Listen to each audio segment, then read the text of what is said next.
Jordan and Zoe sat face to face in a sophisticated restaurant, the soft flicker of a candle dancing between them. The warm, ambient lighting gave their table an intimate glow as they sipped wine, marking 6 years of marriage. To an outsider, they seemed like the picture-perfect couple. Yet tonight, an unspoken tension hovered in the air, thick and palpable. Zoe's gaze rested on Jordan, her eyes probing his face with an unsettling intensity. She swirled her wine delicately before speaking, her voice low and measured. "Jordan," she began, "do you love me?" Caught off guard by her tone, Jordan offered a gentle smile. "Of course I do, Zoe. Why would you even ask that?" Zoe paused, her eyes locking with his. Then, leaning forward slightly, she said, "If you really love me, would you let me be with other men?" The smile froze on Jordan's face, replaced by a look of disbelief. "What are you talking about?" he asked, half laughing as if she were joking. "I mean it," Zoe said nonchalantly, as though discussing redecorating the living room. "Jordan, I feel like I need to explore, to understand myself better." "Understand yourself?" Jordan repeated, his voice tinged with incredulity. "What about us, Zoe? We've been happy together for 6 years. Isn't that enough?" She let out a quiet sigh, her fingers gliding along the rim of her glass. "Yes, we're happy.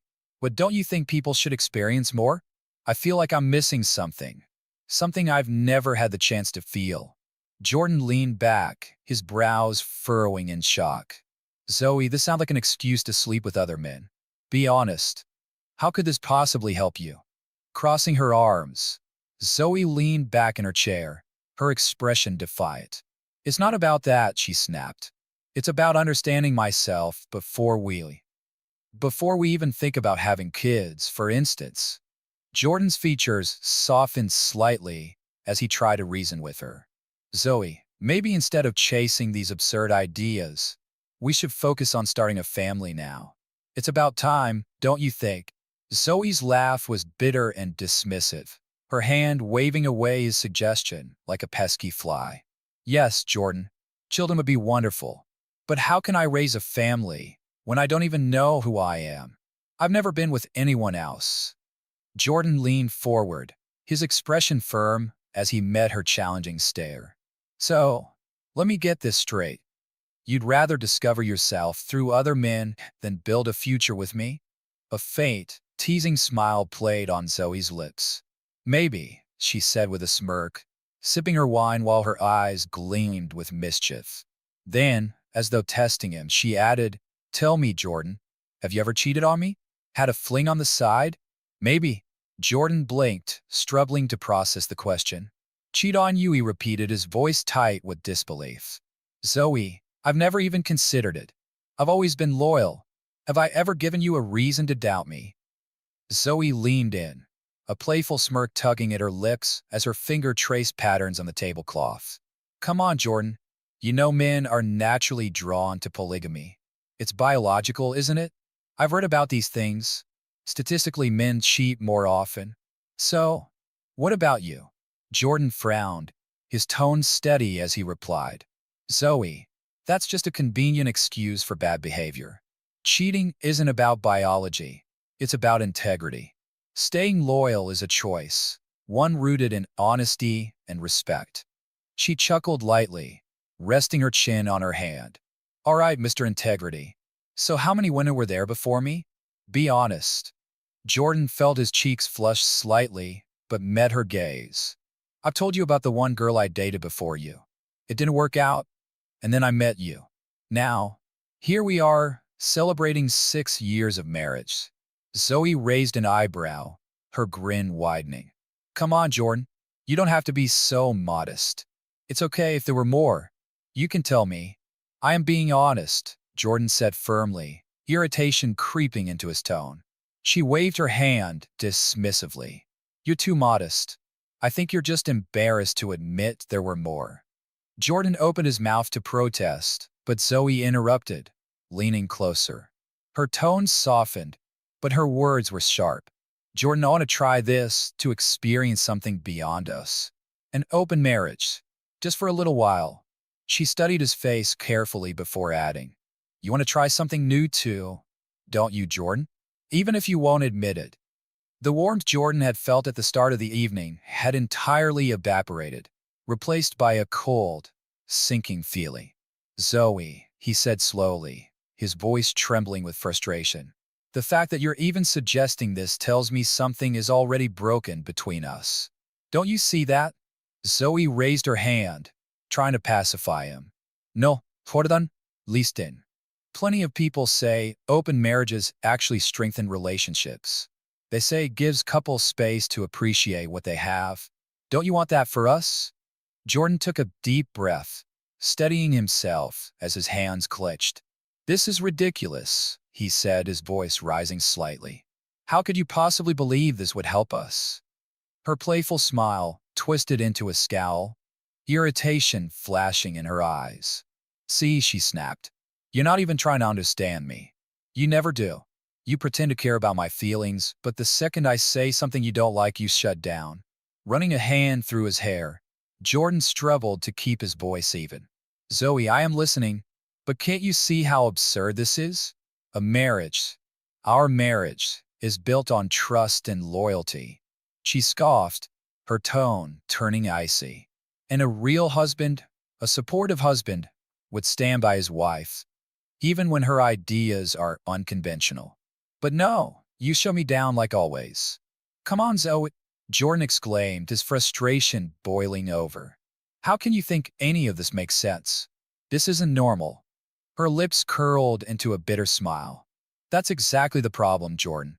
We're stuck in outdated stereotypes, trapped by boundaries created by people too scared to try anything new. Those limits are for weaklings, and I'm not one of them." Leaning forward, her tone turned cutting. Even in the Middle Ages, Jordan, lords and dukes loved their families but still had mistresses. It was perfectly normal. Jordan sighed, shaking his head. "Zoe, that's not even remotely the same. We're not. All I'm asking is for us to try," Zoe said, her voice firm, her eyes shadowed with determination. "To give ourselves a chance to grow, to explore. If you love me, Jordan, you'll let me have this experience with other men. Don't be selfish." At that moment, a waiter walked by, her shocking words hanging in the air like a clap of thunder. The young man froze, his eyes widening as his grip faltered. The tray he was holding crashed to the ground, his face a mix of shock and embarrassment as he hurriedly retreated. Jordan's cheeks burned with humiliation as he noticed a few heads turning in their direction. The previously warm ambience of the restaurant was now heavy, with awkward silence. Leaning forward, his voice dropped to a low murmur. "Zoe, please. Let's keep this between us." She didn't respond, merely folding her arms with a stubborn set to her jaw. Feeling his frustration mount, Jordan reached for the bell. "Let's go home," he muttered, his tone clipped. "We'll talk about this there." Without waiting for a reply, he signaled for the check. They sat in tense silence as the waiter returned, his face carefully blank while presenting the bill. The celebratory atmosphere of the evening had soured completely. The drive home was oppressively silent. Jordan kept his eyes on the road, his hands gripping the steering wheel so tightly that his knuckles whitened. Beside him, Zoe stared out the window, her arms crossed defensively. Both were trapped in their own stormy thoughts, the weight of unspoken words pressing down on them. As soon as they stepped into the house, Zoe's voice cut through the silence like a blade. "I thought being honest with you was the right thing to do," she said sharply, spinning to face him. "I didn't want to sneak around or lie. I wanted this out in the open." Her tone softened slightly, but her words were laden with hurt. "But clearly, Jordan, you don't care about my feelings." "Not at all." Jordan dropped his keys on the table, his movements jerky as he turned to face her. "Not care? Zoe, this entire idea is insane. An open marriage? That's not honesty or self-discovery. It's cheating. Plain and simple." Zoe let out a long sigh, shaking her head as if speaking to a child who just didn't understand. "Maybe Mia was right," she muttered under her breath. Jordan's eyebrows shot up in disbelief. Mia, he asked sharply. She knows about this? Yes, Zoe replied defiantly, her chin tilting upward. I talked to her, and she said you'd react exactly like this. She warned me. Jordan laughed bitterly, the sound dripping with sarcasm. Of course Mia would say that. The woman who's never even had a real relationship. If anyone's an authority on marriage, it's her. Zoe's eyes narrowed, her voice cold. Mia gets it. She understands that these old-fashioned ideas about marriage aren't for everyone. Open marriages are progressive, Jordan. They bring out creativity and freedom. It's about experiencing life with fewer constraints. Jordan stared at her, his disbelief mounting. So Mia's been filling your head with this nonsense, he said, his tone dripping with disdain. Has she convinced you that betraying your spouse is just some kind of enlightened therapy? Zoe bristled, her voice rising defensively. Mia didn't put this idea in my head. This was my decision. She's just supportive, Jordan. Unlike you. Supportive? Jordan's voice rose as he lost his patience. Zoe, Mia is out of her depth half the time. Do you seriously want to take life advice from her? Don't you dare insult my best friend, Zoe hissed, her voice dropping to a venomous whisper. I've known her longer than I've known you. She's never judged me or made me feel small. She's always been there when things got tough. For a moment, Jordan softened, taking a steadying breath. Does her opinion mean more to you than mine? He asked quietly. Zoe, I'm your husband. Or, does that mean nothing anymore? Her face hardened, her voice frosty. Don't manipulate me, Jordan. This isn't about choosing between you and Mia. His frustration finally boiled over. He slammed his fist onto the table, the sound echoing through the room. Zoe, enough? Is this your grand plan? To turn me into some kind of joke? A cuckold? Zoe's eyes widened, and her lips trembled as tears pooled in her eyes. Her voice wavered, soft and accusatory. You slammed your fist on the table, Jordan. What's next? Are you going to hit me? Jordan recoiled, stunned by the insinuation. What? Zoe, I would never. What the hell are you even saying? I'm frustrated, yes, but I've never laid a hand on you. And I never will. But Zoe had already turned away, her shoulders shaking as she began to sob. She disappeared into the bedroom, leaving Jordan standing frozen in the kitchen. Moments later, he heard the sound of drawers opening and closing. A pang of anxiety struck him. Zoe, he called, stepping toward the door. What are you doing? She emerged with her purse slung over her shoulder, a small bag in her hand. Her eyes were red and puffy, her voice trembling. I can't stay here tonight, Jordan. I need space. I need time to think. You're leaving? He asked, his voice heavy with disbelief. I'm not leaving you, she said softly, adjusting the strap of her bag. I need to be alone. I love you, but tonight you scare me. Zoe, where are you even going at this hour? Jordan asked, his earlier anger giving way to concern. Don't worry, she replied, brushing a tear from her cheek. I'll go to Mia's. Or maybe get a room somewhere. I just need some time. Jordan stood in stunned silence as she walked out, the sound of the door closing reverberating through the quiet house. He sank into a chair, his hands gripping the edge of the table, his thoughts a chaotic storm of anger, regret, and confusion. Jordan felt a pang of guilt gnawing at him. Perhaps he had overreacted, lost his temper when he should have been patient, more understanding. But another thought began to worm its way into his mind, persistent and unsettling. Was Zoe really as shaken as she appeared? Or was this all part of some performance? A tactic to turn the blame onto him? The questions swirled relentlessly, hammering at his thoughts until a dull ache throbbed at his temples. The next day was a haze. Jordan moved through his routine like an automaton, the unresolved fight hanging heavy on his mind. Every word from the previous night replayed itself, looping endlessly in his head. When work finally ended, the idea of returning to an empty, silent house filled him with unease. Instead, he decided to take a long walk through the nearby park to clear his mind. As the sun began its slow descent, Jordan found an empty bench overlooking a serene pond. Ducks glided across the water, their playful movements breaking the stillness. The late afternoon light filtered through the trees, casting golden patterns on the ground. He inhaled deeply, the crisp air helping to release some of the day's tension. For the first time in hours, he felt a semblance of calm. After a while, his solitude was gently interrupted by an elderly man strolling down the path. The man paused in front of the bench, his kind face breaking into a polite smile. He appeared to be in his 80s, with silver hair and eyes that radiated a quiet wisdom. "Excuse me, young man," the man said, his voice warm and friendly. "Do you mind if I join you for a while? I hope I'm not intruding, but I admire this view every day." Jordan, surprised by the request, found himself smiling. There was something oddly comforting about the stranger's presence. "Not at all," he replied, gesturing to the spot beside him. "Please have a seat." The old man nodded his thanks and settled beside him, his gaze fixed on the pond with a serene expression. The stark contrast between the man's tranquility and Jordan's inner turmoil was striking, and it stirred a spark of curiosity.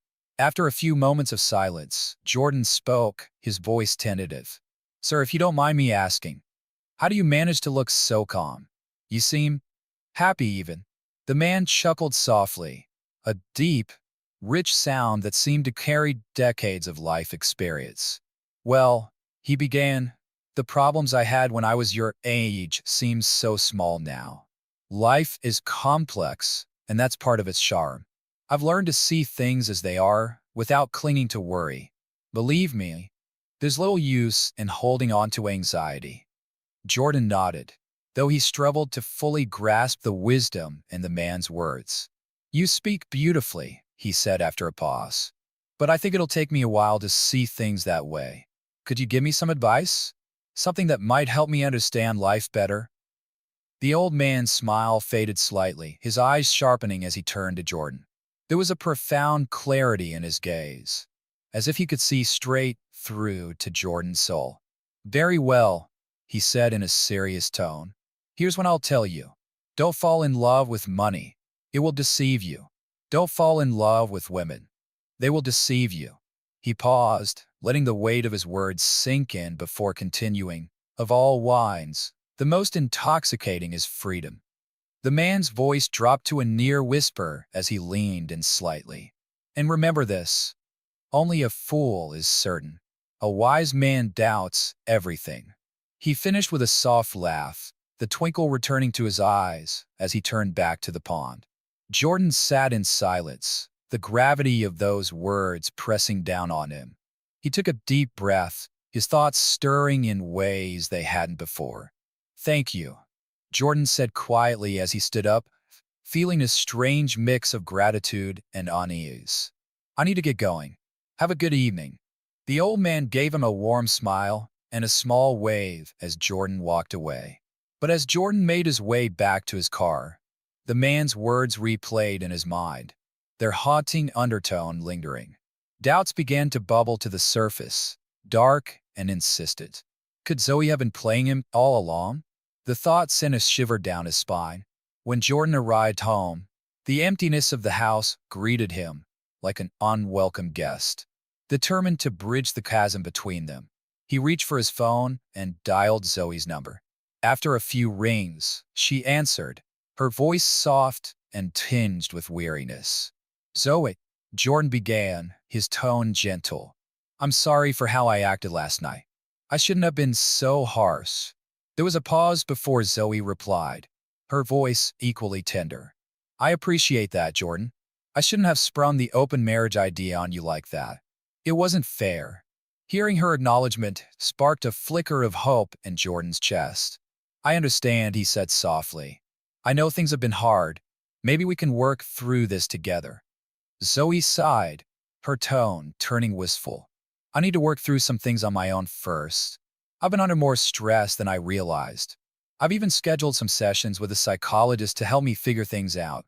"That's a good step," Jordan said, relief washing over him. For the first time in days, their conversation felt open and honest.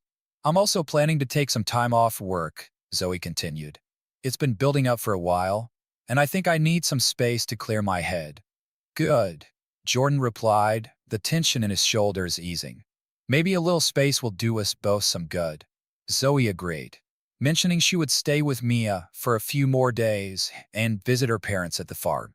I love you, Jordan, she said softly, her voice sincere. I want to save our marriage. I just think some time apart will help us reset. Maybe it'll make us miss each other and come back stronger. Jordan felt a swell of optimism. I love you too, Zoe, he said warmly. They said their goodbyes. And as Jordan hung up, a sense of lightness filled him, as though a great weight had been lifted. For the next 20 minutes, he allowed himself to bask in that fragile hope. But the old man's words began to creep back into his thoughts, uninvited and persistent. He walked to the kitchen, pulled out a notepad, and jotted down the phrases that had struck him so deeply. Don't fall in love with money. You'll be deceived. Don't fall in love with women. They'll deceive you. The most intoxicating wine is freedom. As he stared at the words, a chill ran down his spine. A fool is certain of everything. The wise man doubts everything. The words stared back at Jordan from the page. Deceptively simple, but undeniably stirring. His gaze lingered on one phrase. Don't fall in love with women. They'll deceive you. It struck a nerve, gnawing at the edges of his thoughts. What if Zoe wasn't being entirely truthful? What if her talk of needing space and finding herself was just an elaborate excuse to do things she couldn't under his watchful eye? He thought about the newfound freedom she now had. Time spent with Mia, time alone at the farm. Was this really about clearing her head, or had she found a way to live a life without consequences? The seed of doubt planted by the old man's words began to grow, and Jordan felt its weight pressing down on him. His eyes drifted back to another phrase on the page. A fool is certain of everything. The wise man doubts everything. It was like a veil had been lifted. Jordan realized he couldn't take Zoe's reassurances at face value. Despite her promises, something felt deeply off. The old man's words echoed in his mind, urging him to see the situation for what it truly was, not what he wanted it to be. As the thoughts churned, an idea took root. Slowly, it began to solidify. What if he hired a private investigator? If Zoe was genuinely using this time to work through her struggles, he'd finally have peace of mind. But if she was hiding something, he would know the truth. With his heartbeat quickening, Jordan stared at the notepad. He knew what he had to do. The next day, Jordan wasted no time. He contacted a private investigator named Grayson, a sharp and seasoned professional in his late 50s. Grayson listened carefully as Jordan laid out the situation, his doubts, and the drastic changes in Zoe's behavior. The investigator's expression remained calm and composed, as though he'd heard variations of this story countless times before. You're doing the right thing, Grayson said reassuringly. I'll keep a close eye on her and provide you with regular updates. By the time she's ready to return, you'll have the answers you need. Jordan felt a mixture of relief and sorrow wash over him. This wasn't what he wanted, but he knew it was necessary. A quiet voice inside reassured him that he'd done the only thing he could to uncover the truth. Whatever Grayson found, Jordan told himself he would be ready to face it. The following 3 weeks crawled by. Jordan and Zoe spoke often, and to his surprise, their conversations felt light and positive. Zoe seemed to be in a better headspace, telling Jordan about her progress and how she was starting to see the flaws in her earlier ideas. The woman he'd fallen in love with all those years ago seemed to be returning, and Jordan's hope began to flicker once more. Then, one evening, Zoe surprised him during a phone call. Jordan, she said warmly, I've missed you. I think it's time for me to come home. Let's put all of this behind us and start fresh. Don't you agree? Jordan's heart swelled, a smile breaking across his face. Yes, Zoe. I'd love that. Come home. We can start over. They agreed on her return, and in the days leading up to it, Jordan prepared for her arrival. On the evening she was due back, he filled the house with the scent of their favorite meal, set out candles to cast a soft glow over the dining table, and uncorked a bottle of their favorite red wine. When the doorbell finally rang, Jordan opened it to see Zoe standing there. Her smile was warm, her face soft and familiar. She stepped into his arms, and for a moment, all of his doubts melted away. She looked so genuine, so much like the woman he had missed, that he allowed himself to believe everything might be okay. They sat down at the table, the candlelight reflecting the hope in both their eyes. They laughed, shared stories, and reminisced, the evening taking on an air of calm and promise. As the plates emptied and the conversation began to slow, Jordan decided it was time to broach the subject they'd been avoiding. "Zoe," he began carefully, "I can see you're in a better place now. I can see the change in you, and I'm really glad." She nodded, reaching for his hand across the table. "Yes, Jordan, I am. I've thought about so much about us, about myself. It feels so good to be here, to have a fresh start." Her sincerity was palpable, and for a moment, Jordan let himself relax. Then Zoe leaned in, her eyes sparkling with a playful glint. "Jordan," she said softly, "you were right about our marriage needing children. I think it's time we start working on that. Tonight." Jordan chuckled, warmth rising within him despite everything. "Well," he said, "in honor of this evening, I actually have something for you. A gift. Or perhaps two." Zoe's face lit up with excitement. "Jordan, you're amazing," she exclaimed as she eagerly unwrapped the box he handed her. But as she tore through the paper and lifted the lid, her excitement faded. She pulled out two plain folders, her expression shifting to confusion. "What's this?" she asked, glancing up at him. A flicker of worry flashed in her eyes. Jordan leaned back, his expression steady. "Go on, Zoe. Open them. Read." Her hands trembled slightly as she opened the first folder. Her eyes widened as she saw the unmistakable words stamped across the top: "Divorce papers." The color drained from her face as she looked back at Jordan, her voice faltering. What is this?" "Keep reading," Jordan replied evenly. Hesitating, Zoe reached for the second folder and began flipping through its contents. Her face crumbled as the truth unfolded before her eyes. Photo after photo captured her at nightclubs with Mia, her arms wrapped around strangers. There were more, intimate moments with another man at a hotel, and finally, documents from a hospital visit detailing a gynecological examination just days before her return. Her hand flew to her mouth, her eyes wide with horror. She looked up at Jordan, her voice trembling. "Jordan, he held her gaze, his voice calm but firm. "You've been lying to me, Zoe. While I sat at home, believing you were trying to find yourself, you were out partying with Mia and sleeping with other men." Zoe's words caught in her throat as the weight of the evidence bore down on her. Jordan shook his head slowly, his expression unyielding. "You told me you spent the whole week at your parents' farm, but you were only there for 2 days. The rest?" He gestured at the damning photos in the folder. "The rest of the week you were doing this." Zoe's lips quivered as she began shaking her head vehemently. "Pardon? No. This is all a misunderstanding," she stammered, her voice rising in desperation. "Someone's setting me up? These pictures, they're fake. None of this is real. You have to believe me." Jordan let out a bitter laugh, his eyes hard as he leaned forward, his tone chillingly calm. "You know, there's one thing I can't quite figure out, Zoe." He paused, watching her squirm under his gaze. "Why didn't you enjoy all that freedom you fought so hard for? Or wait," his voice dropped, each word cutting like ice. "I think I know. Maybe it's because those men you were with didn't want what I gave you: commitment, stability. They didn't even want you. Just a few good nights and nothing more." Tears spilled down Zoe's cheeks as she clutched the folder tightly to her chest. "Jordan, please," she sobbed, her voice cracking. "None of this is true. You have to believe me. You're my husband. This isn't what it looks like. But Jordan stood, his movements slow and deliberate, as he gathered his keys from the table. His expression was unreadable, but his voice carried a finality that made her tremble. I've seen enough, Zoe. Enjoy your freedom. He gave her a small, cold smile, devoid of warmth.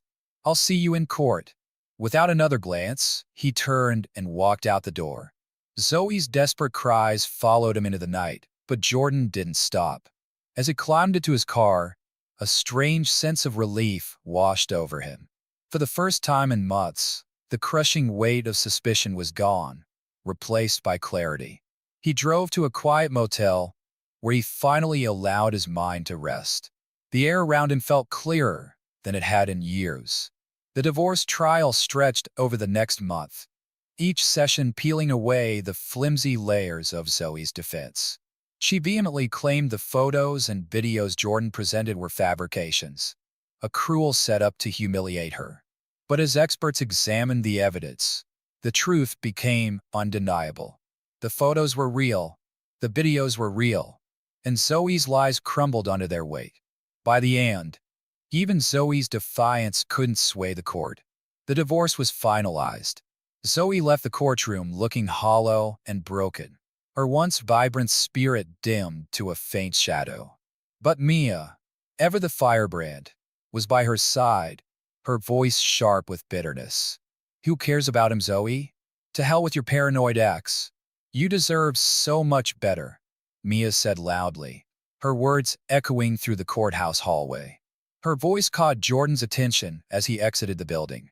Mia turned to him, her eyes blazing with fury. Weakling. Paranoid. Are you ashamed of humiliating Zoe like this? You're just another smug little man. For a moment, Jordan considered responding, but he quickly realized it was pointless. Mia wasn't worth the energy. Instead, he met her angry glare with a calm expression and shrugged. I wish you happiness, he said simply. Good luck.